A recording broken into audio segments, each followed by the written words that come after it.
নাওবৈচাৰ বিধায়ক জয়প্ৰকাশ দাস অৰ্থাৎ অসম বিধানসভাৰ বিৰোধী উপদলপতি জয়প্ৰকাশ দাসে এই ধৰণে বৰ্তমান সময়ত নাজিৰাৰ এখন প্ৰাথমিক বিদ্যালয়ত এই ধৰণে চাফ চিকুণ কৰাত ব্যস্ত হৈ পৰিছে, পলস আঁতৰাত ব্যস্ত হৈ পৰিছে। আৰু এয়া আপোনালোকে চাবলৈ পাইছে যি ধৰণৰ আচলতে ডাঠ পলস, এই পলস চাফ চিকুণ কৰাত এতিয়া ব্যস্ত হৈ পৰা দেখিবলৈ পোৱা গৈছে কংগ্ৰেছ দলৰ বিধায়কজন। আৰু বৰ্তমান সময়ত আমি যদি কওঁ, এয়া জয়প্ৰকাশ দাস বিৰোধী দলৰ উপদলপতি, আৰু এই ধৰণে এতিয়া হাতত কোৰ লৈ পলস এৰুৱাত তেওঁ ব্যস্ত হৈ পৰিছে। আৰু তেখেতৰ সৈতে এটা টীম আহিছে সাংঘাতিকভাৱে, ইয়াত যথেষ্টভাৱে তেওঁলোকে এই যি শিক্ষানুষ্ঠানখন চাফ চিকুণ কৰাত ব্যস্ত হৈ পৰা পৰিলক্ষিত হৈছে। আৰু বৰ্তমান সময়ত যিহেতু বানাক্ৰান্ত ৰাইজত যি ধৰণৰ এটা সমস্যাৰ সৃষ্টি হৈছে, যি ধৰণে প্ৰত্যাহ্বানৰ সন্মুখীন হৈছে, এই প্ৰত্যাহ্বানৰ সময়ত বিপদৰ সময়ত সহায় কৰাৰ উদ্দেশ্যে বৰ্তমান সময়ত ইয়াত বিভিন্নজন আহিছে। তাৰ মাজতে কংগ্ৰেছ দলৰ বিধায়ক জয়প্ৰকাশ দাসকো এই ধৰণে দেখিবলৈ পোৱা গৈছে। তেওঁলোকে ইয়াত সহায় কৰাৰ উদ্দেশ্যে পলস আঁতৰাইছে।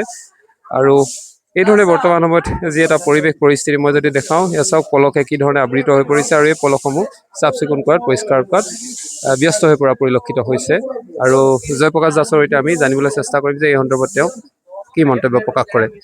আমি আগতেও আহিছিলোঁ এবাৰ ৰাইজৰ ওচৰত, আমি আহি তেখেত যিখিনি পাৰিছিলোঁ আমি কৈছোঁ, কিন্তু আজি নাওবৈচাৰ পৰা প্ৰায় নাওবৈচা লখিমপুৰৰ পৰা 100 জন আমি আহি শ্ৰমদান কৰিবৰ কাৰণে, লগতে কিছু আমাৰ মহিলাৰ কাপোৰ আৰু কিছু আমি আৰ্থিক সাহাৰ্য্যও যি দুখীয়া মানুহৰ ঘৰ ভাগিছে তাকো দিবৰ কাৰণে আহিছোঁ।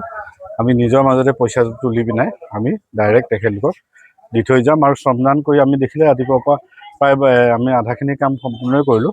আৰু এখন স্কুললৈ যাম, তাৰপাছত আমি কিছু মানুহৰ নাম লৈছোঁ, তেখেতলোকক আমি নিজে নিজে কিছু দি এই বিপদৰ সময়ত নাজিৰাবাসীৰ লগত আমি আছোঁ, শিৱসাগৰবাসী, চৰাইদেউবাসী আৰু যোৰহাটবাসীৰ লগত আছোঁ।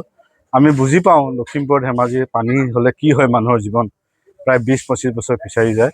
কিন্তু ইয়াত যিটো পানী, এইটো পানী নহয়, এইটো মহাপ্ৰলয় হয়। আৰু এইটো আমাৰ লখিমপুৰ ধেমাজিত হোৱাতকৈ বহু গুণে বেছি। সেইকাৰণে আমি অনুভৱ কৰিব পাৰিছোঁ যে ৰাইজৰ কি অৱস্থা হৈছে।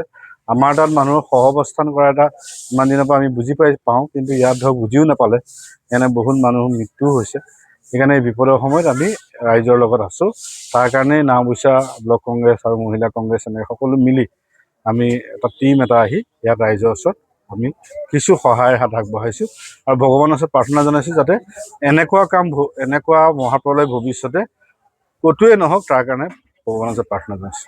আমি প্ৰথম যেতিয়া বিধানসভাত প্ৰথম উত্থাপনটো আমিয়ে কৰিছিলোঁ যে আমি এটা সৰ্বদলীয় দল যাব লাগে, প্ৰত্যেকেই যাব লাগে। কিন্তু সেইখিনি সময়ত আমাক এডজৰ্ণমেণ্ট মোচন আনিছিলোঁ, সেইখিনি সময়ত অধ্যক্ষই মানি নল'লে। কিন্তু খুব দুৰ্ভাগ্যৰ কথা যে বিধানসভাৰ মাজতো তেখেতলোকে ক্লাউড ব্ৰাছ বুলি আমাক মন্ত্ৰী মহোদয়ে এটা বিবৃতি দিলে। এইটো ক্লাউড ব্ৰাছ নহয়, আমি কৈছোঁ যে ক্লাউড ব্ৰাছ নহয়, এইটো বেলেগ কাম হয়, বেলেগ ঘটনা। ইয়াক CBI তদন্ত হ'ব লাগে, দোষী উপযুক্ত শাস্তি দিব লাগে। আৰু চৰকাৰে নিজে তেখেতলোকে দায়িত্ব ল'ব পৰা নাই বুলি স্বীকাৰ কৰিছে। দুদিনমান আগত দেখিলোঁ মাননীয় মুখ্যমন্ত্ৰীয়ে কৈছে, মুখ্যমন্ত্ৰী মহোদয়ে কৈছে 7 দিন বোলে আমি চৰকাৰ যাবই পৰা নাই। সেইকাৰণে তেখেতে বিফলতা নিজেই স্বীকাৰ কৰিছে। আৰু অসমৰ ৰাইজে হিলদোল ভাঙি, ভাৰতবৰ্ষৰ ৰাইজে হিলদোল ভাঙি আজি যি ধৰণে এই 3খন জিলাৰ লগত থাকিলে, তেখেতলোককো আমি ধন্যবাদ জনাইছোঁ। আৰু UPৰ পৰাও মানুহ আহিছে, আমাৰ লগত সহযোগ কৰিছে, তেখেতলোকক ধন্যবাদ জনাইছোঁ। মুঠৰ ওপৰত এই যিখিনি হ'ল সেইখিনি আমি কৈছোঁ যে 1 লাখ টকা যাৰ ঘৰত পানী সোমাইছে তাকে দিব লাগে ক্ষতিপূৰণ। কিন্তু তেখেতলোকে 15,000তে তেখেতলোকে সামৰিছে। আৰু গৰু গাই মানুহ মৰাটো বেলেগ, কিন্তু ঘৰত পানী সোমালে বুজি পাইছোঁ যে এনেকুৱা পলস পৰিছে, একাঠলৈকে পলস আজি 18-20 দিন হ'ল।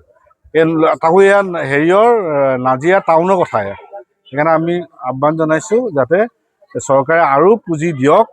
আৰু নৰেন্দ্ৰ মোদী ডাঙৰীয়া কিয় এতিয়ালৈকে অহা নাই, এইটো এটা সাংঘাতিক ৰহস্য পাইছোঁ। আৰু আমি ধিক্কাৰ দিছোঁ যে প্ৰধানমন্ত্ৰী ডাঙৰীয়া ইয়াত আহিব লাগিছিলে, তেখেত নোহোৱাৰ কাৰণে আমি দুখ প্ৰকাশ কৰিছোঁ। অবৈধ শিল খনন আৰু কয়লা খনন অবৈধ শিল খনন কয়লা খনন যি জড়িত আছে তেখেতলোকক উচিত শাস্তি দিব লাগে। এইটো আমি বিৰোধী দলৰ পৰা, কংগ্ৰেছ দলৰ পৰা আমি দাবী জনাইছোঁ। আৰু তাক লৈ তেখেতলোকে খেলি মেলি কথা ক'লে নহ'ব। এই 100 জন মানুহৰ মৃত্যু হ'ল ইতিমধ্যে, 100 জন নহয়, মোৰ মতেতো আৰু মৰিছে, কিন্তু তেখেতলোকে দিয়া নাই। কিন্তু কিমান সা সম্পত্তি নষ্ট হ'ল। সেই কেইজন মানুহৰ ধনী হোৱাৰ স্বাৰ্থত যে ইমান মানুহ যে অন্যায় অত্যাচাৰ কৰিলে, ইয়াৰ উচিত তদন্ত হ'ব লাগে, CBI তদন্ত হ'ব লাগে। আৰু যিসকল ইয়াৰ কাৰণে দায়ী, তেখেতলোকক গোটেই জীৱনটো জেলত ৰাখিব লাগে।